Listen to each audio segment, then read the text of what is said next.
Hey everyone, my name is Vibhuri. Welcome to my channel. It is quite possible that this is your first time on my channel, so I hope you have fun. This is a step by step watercolor tutorial for beginners on how to paint a bird.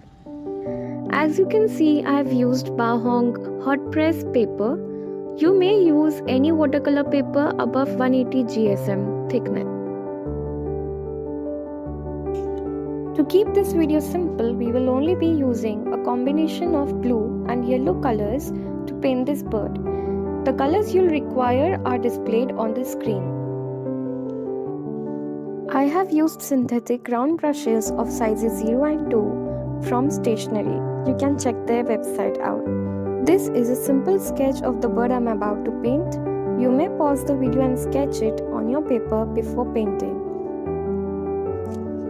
I also have some art masking fluid from Brustro here, which I am using to mask some areas on the wings, the head and the body of the bird. If you do not have art masking fluid lying around, that's alright, no need to panic. You can always leave some areas unpainted while painting. After applying the masking fluid, you always have to wait for at least 2 to 3 minutes before carrying on with the painting.